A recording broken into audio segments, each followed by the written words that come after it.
Hello, good morning friends. मैं शाहिद फिर से हाज़िर हूँ आज बहुत दिनों के बाद। और आज हम फिर से एक इशू पे बात कर रहे हैं जो जो हम मैं पहले भी बात कर चुका हूँ, वो है DMIT। हमारे कुछ दोस्त हैं जिन्होंने मुझसे रिक्वेस्ट की कि मैं DMIT पे एक बार फिर थोड़ा सा डिटेल में बात करूँ, और तो आज हम इसी बारे में बात करेंगे। और जैसे कि मैंने पहले भी आपको अपने पुराने वीडियोस में ये बताया है कि DMIT क्या है और इसकी क्या ज़रूरत है, और आज हमारी सोसाइटी में इसकी इम्पोर्टेंस और क्यों बढ़ गई है। आज इन्हीं सब टॉपिक्स पे हम दोबारा से बात करेंगे। तो DMIT, जिसको हम डर्मेटोग्राफिक्स मल्टीपल इंटेलिजेंस टेस्ट कहते हैं, ये एक बहुत ही इम्पॉर्टेंट इनोवेशन है, मैं मानता हूँ। क्योंकि ख़ास तौर पे आज के दौर पे जब पेरेंट्स जो हैं वो बहुत ही ज़्यादा परेशान हैं, और पेरेंट्स ये सोच रहे हैं कि उनको बच्चों को कैसे हैंडल किया जाए, उनको कैसे समझाया जाए, उनको कैसे पढ़ाया जाए, बच्चों का करियर कैसे बनाया जाए। और बहुत हद तक यही वजह है कि आज हमारी सोसाइटी जो है बहुत ज़्यादा परेशान भी है, क्योंकि पेरेंट्स अपने आप अपने सपनों को, हर चीज़ को थोपने की कोशिश कर रहे हैं बच्चों पे, बिना ये जाने, बिना ये समझे कि बच्चे जो है वो क्या चाह रहे हैं। और इसी वजह से बहुत प्रॉब्लम्स जो है हमारी सोसाइटी में क्रॉप अप होती जा रही है, लगातार होती जा रही है। क्योंकि पेरेंट्स अपनी तरह से एक अपने आप बच्चों को हैंडल करने की कोशिश कर रहे हैं। वो बच्चों की साइकोलॉजी को, उनके मेंटल मेकअप को, उनके एप्टीट्यूड को समझने की कोशिश नहीं कर रहे हैं। तो पेरेंट्स को चाहिए कि इन साइकोलॉजिकल टूल्स का, इन साइकोमेट्रिक टूल्स का ज़रूर इस्तेमाल करें। तो DMIT जो है, इसकी हिस्ट्री काफ़ी पुरानी है। इनफैक्ट हम कह सकते हैं कि 200 साल का है। जब ये पहले डिस्कवर हुआ कि हमारे जो फिंगरप्रिंट्स हैं ये ना कभी बदलते हैं और ना ही दो लोगों के सेम होते हैं। इनफैक्ट एक प्रिंट जो आपकी एक उंगली पे आता है वो दोबारा नहीं आता है, इसीलिए बायोमेट्रिक में इसका इस्तेमाल किया जाता है। और जब ये डिस्कवर हुआ तो शुरू में इसका काम जो है पुलिस ने और रेवेन्यू डिपार्टमेंट ने यूज़ करना शुरू किया back in 19th century. But धीरे धीरे जब ये पता चला कि इसका रिलेशनशिप क्या है हमारे ब्रेन से, तो पता चला कि ये जो फिंगरप्रिंट्स हैं ये बेसिकली हमारे इम्प्रेशन हैं हमारे ब्रेन्स के, यानी कि ब्रेन में जो सेल डिवीज़न हुई है उसी हिसाब से हमारे जो है ये फिंगरप्रिंट्स उभर के आते हैं। तो हमारे जो ब्रेन है, ब्रेन में भी 10 कंपार्टमेंट्स हैं। सो हमें सब ने ये तो जानते हैं कि हमारे ब्रेन जो है वो 2 हिस्सों में बटा हुआ है, left side brain and right side brain. और ये जो दोनों ब्रेन हैं ये भी बेसिकली 5-5 हिस्सों में और बटे हुए हैं, और ये अलग अलग इंटेलिजेंसेस को हैंडल करते हैं। तो आपका चलना फिरना, सुनना, देखना, ये सब जो है ये इसी के थ्रू हैंडल होता है। और हमारी ये जो कैपेबिलिटीज़ हैं ये कितनी अच्छी होंगी, कितनी हम उसमें कितने होंगे ताकतवर होंगे, क्या हमारी कमज़ोरियाँ होंगी, ये सब डिपेंड इसी पे करता है कि आपके ब्रेन के किसी हिस्से में कितने सेल गए हुए हैं। अगर हम सिंपल सी बात करें तो आपने देखा होगा कि कई लोग हैं जो बहुत अच्छे स्पोर्ट्स पर्सन हैं। आपने देखा होगा कई लोग हैं जो बिल्कुल ख़राब स्पोर्ट्स में हैं या एथलीट्स नहीं हैं। भागना दौड़ना तो छोड़िए, वो सुस्ती से बेड पे पड़े रहते हैं। कुछ लोग हैं जो मैथ्स में बहुत अच्छे हैं और कुछ लोग मैथ्स में बहुत ही ख़राब हैं। सो ये कुछ नेचुरल चीज़ें हैं जो पहले से ही आपके इनबॉर्न पोटेंशियल में बन के आती हैं।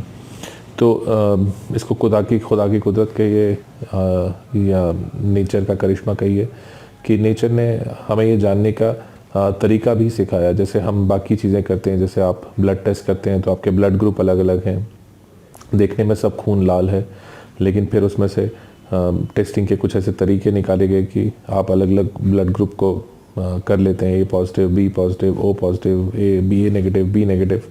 उसी तरह हार्ट को नापने के लिए हमने कुछ डिस्कवर कर दिया, ECG कर दिया। इसी तरह हर चीज़ को नापने के लिए कोई ना कोई चीज़ें बन गई। तो ये हमारे जो मेंटल मेकअप, यानी हमारे ब्रेन में कैसी बनावट है, यानी कि वहाँ पर कौन सा हिस्सा स्ट्रांग है, कौन सा वीक है, इसको भी डिस्कवर किया गया और इसको भी आज समझ सकते हैं। और ये आप लोगों के लिए क्यों इतना इम्पोर्टेंट हो सकता है, इसको जानना बहुत ज़रूरी है। देखिए, आपने खुद देखा होगा कि कई बच्चे पढ़ाई में उनका दिल नहीं करता। जैसे हम अगर एग्जांपल करें कुछ स्पोर्ट्स मैन का ही, जैसे सचिन वगैरह का, तो कहा जाता है कि उन्होंने उतना पढ़ाई में उतने अच्छे नहीं थे, लेकिन स्पोर्ट्स में बहुत कमाल के थे। तो ये जानना ज़रूरी है कि हमारा बच्चा, हर बच्चा एक ही चीज़ के लिए नहीं बना हुआ है। अगर मैं आम भाषा में समझाऊं तो जैसे कि अगर सेब है और संतरा है, तो सेब कश्मीर में लग सकता है, संतरा नागपुर में अच्छा लगता है। तो अगर हम ये दोनों को रिवर्स करने की कोशिश करेंगे तो ना संतरा लग पाएगा ना सेब लग पाएगा। इसी तरह से हमारे जो बच्चे हैं उनको समझना बहुत ज़रूरी है। ये DMIT रिपोर्ट जो है ये एक तरह का इंस्ट्रक्शन मैनुअल है आपके बच्चों के लिए, आपके बच्चों को कैसे हैंडल करना है। जैसे आप अपने घर में फ्रिज, टीवी सब कुछ लेके आते हैं और उसके साथ इंस्ट्रक्शन मैनुअल भी साथ में होता है और उनको समझ के चलाते हैं, वो तो बेजान चीज़ें हैं और फिर भी आप उनका इतना ख्याल रखते हैं। लेकिन ये जो जानदार चीज़ें हैं, जो आपके बच्चे हैं, या हम आपस में भी एक दूसरे की बात करें, क्योंकि ये टेस्ट सिर्फ बच्चों के लिए नहीं, इसको बड़े भी कर सकते हैं। तो इंसान जिनको हैंडल करना है वो आपस में पार्टनर्स हो सकते हैं, आपके बच्चे हो सकते हैं, आपके माँ बाप हो सकते हैं। तो उनको समझना बहुत ज़रूरी है कि उनको हैंडल कैसे किया जाए, वो किस बात पे खुश हो सकते हैं, कौन से उनके स्ट्रेस पॉइंट्स हैं, कौन सी उनकी डोमिनेंट इंटेलिजेंस है। तो ये DMIT रिपोर्ट ये आपको एग्जैक्टली सब कुछ बता देती है कि इसके डिफरेंट मल्टीपल इंटेलिजेंसेस कैसे हैं, इसका लिंग्विस्टिक इंटेलिजेंस कैसी है, फाइन मोटर, ग्रॉस मोटर कैसे हैं, विजुअलाइजेशन कैसी है, इंट्रापर्सनल कैसा है। सो आप इन चीज़ों से जो है वो समझ सकते हैं कि आपका जो बच्चा है वो क्या अच्छा स्पोर्ट्समैन बनेगा, क्या वो अच्छा साइंटिस्ट बन सकता है, क्या वो अच्छा डॉक्टर बन सकता है। हाँ, लेकिन यहाँ पर मैं एक कॉशन करना चाहूँगा कि ये एक प्रिडिक्शन रिपोर्ट नहीं है। हम ये नहीं बताते कि ऐसा होगा, ऐसा हो सकता है, नहीं, बिल्कुल नहीं। हमारा ये जो रिपोर्ट है that is totally a classification report. Classification report का मतलब कि हम सिर्फ बच्चों को क्लासीफाई या किसी को भी क्लासीफाई करते हैं कि इसके पोटेंशियल क्या है। अब काइनेटिक क्या होगा, यानी कि आगे जाके ये क्या करेगा क्या नहीं करेगा, वो तो बहुत सारे और फैक्टर्स पे डिपेंड करता है। जैसे कि अभी मैंने बात करा था, सेब का एक पौधा है, बहुत अच्छी क्वालिटी का पौधा है, लेकिन आपने उसको नागपुर में लगा दिया। तो सेब का ही अपना एक पोटेंशियल था कि वो बहुत अच्छे सेब निकाल के देता, लेकिन आपने क्योंकि गलत जगह बो दिया तो वो नहीं होगा। तो फ्यूचर में क्या होगा, इसमें बहुत सारे एक्सटर्नल फैक्टर्स, किस्मत विस्मत, जो भी बहुत सारे फैक्टर्स जो हैं वो अपना रोल अदा करते हैं। बट समझना ये बहुत इम्पॉर्टेंट है कि मेन पोटेंशियल क्या है, और अगर हम पोटेंशियल के हिसाब से चलेंगे तो बेस्ट रिजल्ट्स हमें मिल सकते हैं। तो जैसे मैंने कहा कि अगर एप्पल हम कश्मीर में लगाएंगे तो आपको बेस्ट एप्पल मिल सकते हैं, अगर आप संतरा नागपुर में लगाएंगे तो बेस्ट संतरा मिल सकता है। लेकिन अगर हम कहीं और लगाने की कोशिश करेंगे, ज़बरदस्ती करेंगे, तो भी कुछ नहीं हो पाएगा। आप नागपुर में एयर कंडीशनिंग भी लगा लीजिए, सब कुछ कर लीजिए, कश्मीर जैसा माहौल भी बना लीजिए, लेकिन फिर भी आपको वहाँ पर वो सेब नहीं मिलेगा जो आपको कश्मीर में मिलेगा। तो ये जानना बहुत ज़रूरी है कि हम अपने बच्चों के साथ, अपने आसपास के लोगों के साथ डील कैसे करें। तो DMIT रिपोर्ट जो है इसमें आपको कंप्लीट इंफॉर्मेशन देती है हर चीज़ के बारे में कि किस तरह से हम इसको समझें, किस तरह से हम इसको जानें। और अगर हम देखें तो बहुत सारी चीज़ें हैं जो हम इससे जान सकते हैं। जैसे बच्चे का एक्वायरिंग मेथड कैसा है, यानी कि वो सीखेगा कैसे, उसका लर्निंग स्टाइल कैसा है, कि वो कैसे लर्न कर सकता है, क्या वो काइनेस्थेटिकली लर्न करेगा, विजुअली लर्न करेगा या हेयर करके लर्न करेगा। और हर इंटेलिजेंस जिनकी मैंने बात की उन सब के सब इंटेलिजेंसेस हैं। जैसे अब मैथ्स है, मैथ्स में उसका न्यूमेरिकल कैसा है, उसका ज्योमेट्री कैसा है, उसका रीजनिंग कैसी है। लिंग्विस्टिक्स में अगर हम बात करें तो वर्बली कैसा है, रिटन में कैसा है, नॉन वर्बल कैसा है। तो ऐसे बहुत सारे जो फैक्टर्स हैं उनके ऊपर हम डिटेल में जाते हैं और हम उस शख्स को समझने की कोशिश करते हैं, और उनको समझ के फिर हम जो है आप जब उनके साथ उसी तरह से बिहेव करेंगे, उसी तरह से उनकी परवरिश करेंगे, तो वो आपको जो है रिजल्ट्स कई गुना अच्छे मिलेंगे। अभी क्या हो रहा है, अभी पेरेंट्स सिर्फ एक ही काम कर रहे हैं, वो अपने ख्वाब, अपने सपने या पेयर प्रेशर जिस तरह से सोसाइटी में फैला हुआ है उसी में सारा का सारा चीज़ चल रहा है। इंजीनियरिंग तो सब इंजीनियरिंग की तरफ भागते हैं, मेडिकल तो सब मेडिकल की तरफ भागते हैं। और एक तो हमारे यहाँ पर ये हो ही गया है कि एक तरह का कहें कि कास्ट सिस्टम बन गया है कि साइंस के बच्चे सबसे अच्छे हैं, आर्ट्स के बच्चे सबसे ख़राब हैं, जबकि ऐसा कुछ नहीं है। हर एक बच्चे की अपनी एक एबिलिटी है, हर एक बच्चे की अपनी एक कैपेबिलिटी है, और अगर हम उनको इस सिस्टम्स में इस तरह से डालने की कोशिश करेंगे तो बहुत गड़बड़ हो सकती है। हालांकि बहुत अच्छा है कि न्यू एजुकेशन पॉलिसी में इस कास्ट सिस्टम को एक तरह से ख़त्म किया जा रहा है, कि ये साइंस, कॉमर्स और आर्ट्स का जो कास्ट सिस्टम बना हुआ था, क्योंकि इससे बहुत फ़ायदा होगा मुझे ये लगता है। लेकिन अब बहुत कुछ करना बाकी है। पेरेंट्स को ट्रेन होना पड़ेगा, हमें ट्रेन होना पड़ेगा एक दूसरे को समझने के लिए।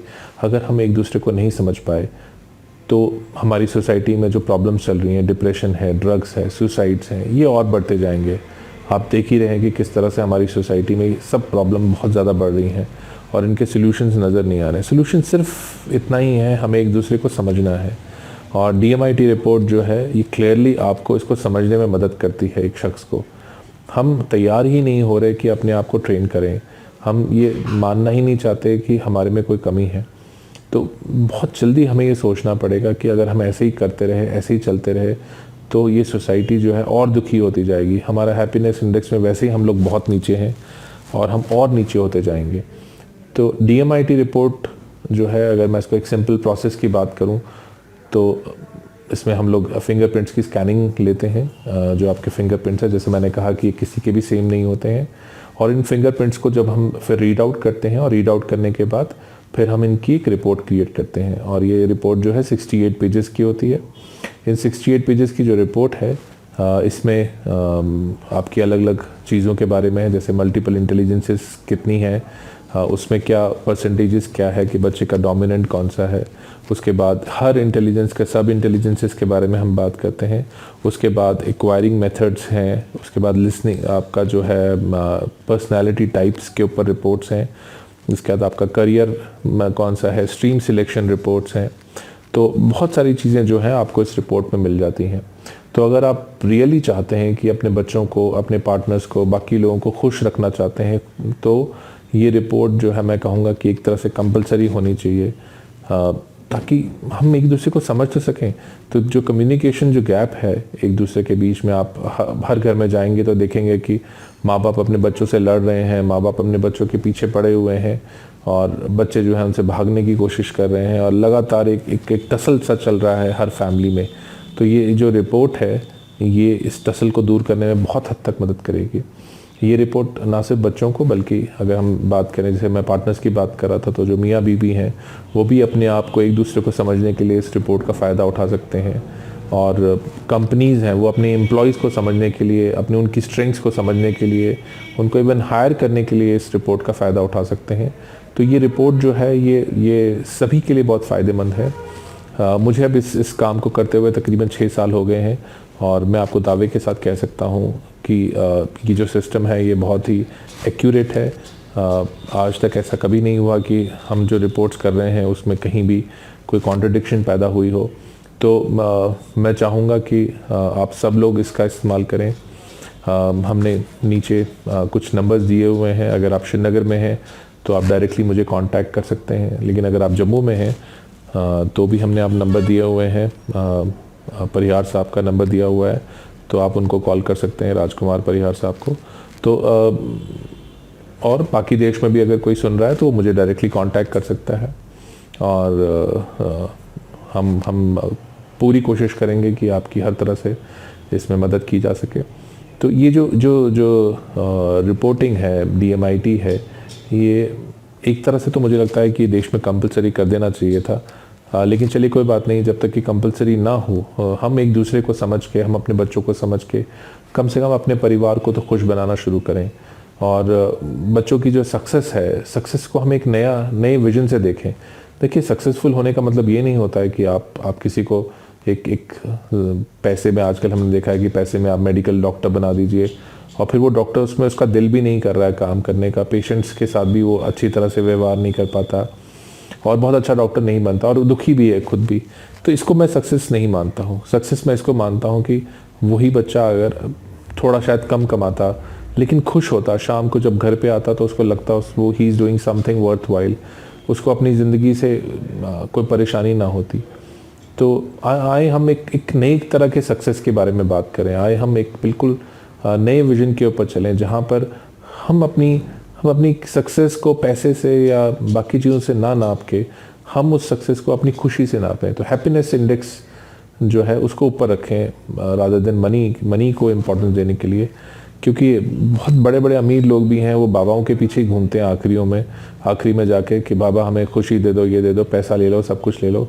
तो पैसे से आप पुरानी कहावत है, पैसे से आप बिस्तर खरीद सकते हैं लेकिन आप नींद नहीं खरीद सकते।